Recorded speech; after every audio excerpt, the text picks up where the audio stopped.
Hello everyone, I am so excited to introduce you to the amazing Bridget Lyons today, who is the founder of Be, a boutique PR agency, and we are talking all about how you can reach more people using your existing content, which is amazing. So Bridget, thank you so much for joining us. Oh, thank you, Carrie. It's so great to join you and your audience. I am so excited to talk to you about all this stuff because I really feel like reach is something that everyone wants to know more about. It's like this secret that people are like, tell me what the secret is to reaching more people. So I'm really excited to jump into this because I know it's something that everyone's going to absolutely love. So let's get straight into it. I know you've got 3 things that you're going to be sharing of ways that people can reach more people using existing content, which is amazing. Yeah, so you mentioned the secret, and that's really I think the cornerstone of all of these 3 ways, these 3 techniques, because in PR, consistency is really important. If you want to reach more people, you want to have that same message, your core foundational message, put out there in as many ways as possible. So that's where we came up with this idea of remixing the content you have in your archives. You put so much work into it, right? Yeah. And you can go and see where are those pieces of content that people really resonated with, and pick a few of those and then remix them. So the 3 places that we always recommend at my agency to do are first guest posting and contributions. I believe that guest posting and contributions are still some of the best ways to get more traffic to your website and more eyes on your ideas.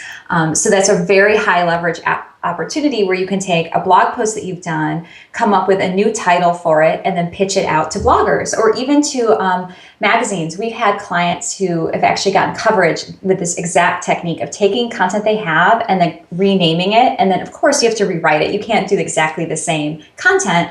And things like Inc., Entrepreneur, Fast Company, all the kinds of plays that I think that everybody listening would love to break into. You can do that by starting with what you have and then repurposing it. The other way is on podcasting.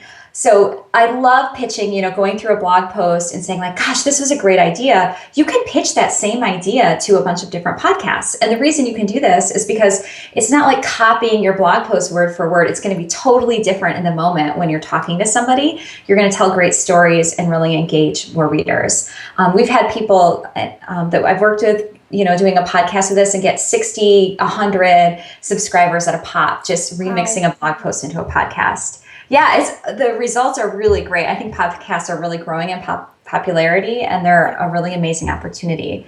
And then the last way is through webinars. So I think also thinking about, whether you're doing a joint venture webinar with somebody where you're getting affiliate income, or if you're just going to guest on somebody else's site or doing a webinar for your own site, taking a blog post and repurposing it for a webinar where you're doing video, where people are getting that sense of your personality, is an amazing way to draw people in and get them to be engaging with your content. So these are all really simple. Yeah, they are. But I love that last idea. Is genius because I think webinars are a huge way for people to actually grow, increase their reach, because you've got a specific thing and then you can generate leads, because then you, for example, use Facebook ads. You've created this webinar based off of this amazing blog post you've written that people are going to love, and they already love it because you've got great feedback on it from your blog post anyway.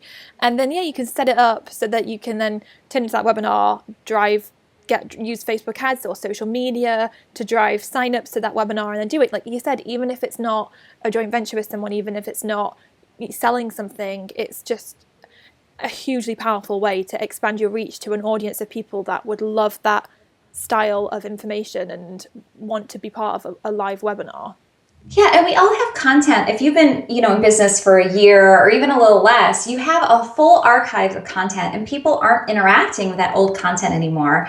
And so I'll go through my Google Analytics and see what kind of pages are people hitting on the most. If you have any sort of search strategy, you might want to pick, what has the right keywords that you want to do. That's a little more advanced. And then repurposing it into a webinar, you can actually use that blog post as your outline for what you're going to say in your webinar. And people love hearing information in different formats. Like some people learn better reading, some people learn better listening. And so it's just a way to reach even more people without redoing your work, without having to add a ton of more work creating something new for that audience. I love this because it's such a simple idea, but probably one that so many people don't think of or just completely forget to do. So I guess I'm so excited about this. I'm going to challenge everyone watching this to look at your existing content and think about how you could repurpose it and put it out there to expand your reach in the ways that Bridget has just said, because they are so powerful. One thing I did want to ask you though, obviously that your first tip was all about guest posting, and you even talked about, you know, getting onto like Entrepreneur and those kinds of websites. How would somebody actually guest post on some of those bigger named websites? Yeah, so something like an Entrepreneur or an Inc. or a Fast Company, generally what you want to do is you want to send your ideas to a contributions or an online editor. That's the best way to break in. And online can be better than in print anyway, because then you're getting that direct link back. And so you're going to get more traffic and you're getting the search engine optimization benefits. If you know nothing about search, you're still getting the benefit. You don't have to know anything to get that benefit.